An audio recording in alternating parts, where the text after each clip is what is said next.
कुछ हम देख रहे हैं और अपडेट्स आ रहे हैं। जो इंडिगो के सीईओ हैं पीटर एल्बर्स, इनकी तरफ से बयान निकल कर आ रहा है। ये कह रहे हैं कि कंपनी का ऑपरेशन सामान्य हुआ है और कुल 1800 उड़ानें आज इंडिगो की तरफ से देखने को मिली। आमतौर पर 2300 से 2500 2500 तक की उड़ानें इंडिगो पड़ता है बिजिएस्ट डे में।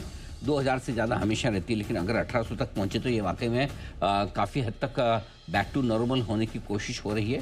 और जो इंडिगो के सीईओ वो बड़े बयान देते हुए दिख रहे हैं इस वक्त, और ये बयान बाजार को पसंद आते दिख रहे हैं। डे हाई पर पहुंचता हुआ आज सुबह से हम लगातार एक ही चीज़ कर रहे हैं।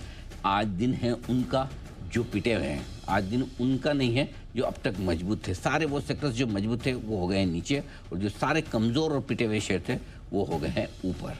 ऑलराइट सर, इनफैक्ट ये तो बहुत इंटरेस्टिंग स्टोरी रही, क्योंकि इंडिगो आज हमारे साल की शुरुआत की न्यू ईयर पिक भी रही, और फिर उसके बाद यहाँ पर जैसे ही गिरावट के संकेत मिले आपने बिकवाली की। और बिल्कुल आज सुबह आज ओपनिंग के हीरो के तौर पर भी हमने शामिल किया था दोनों केन्स को और इसको।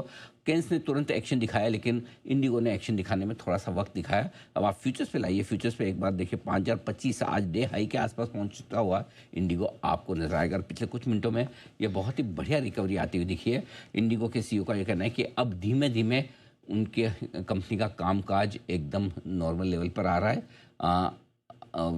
और पूरी तरह से वो इंटरनली इस बात का पता लगाने की कोशिश कर रहे हैं कि क्यों इंडिगो की उड़ानों में इस तरह की अफरा तफरी मची, क्या कुछ डेढ़ी हुए। ये आपके लिए बड़ी खबर आती दिख रही है जो बाजार को पसंद भी आ रही है। जरा एक बार तुरंत ही कुणाल जी इसके चार्ट्स पर अपनी राय देंगे। कुणाल जी, फिर से स्टॉक उड़ने की कोशिश करता हुआ दिख रहा है, टेक ऑफ करने की कोशिश करता हुआ दिख रहा है, कर पाएगा?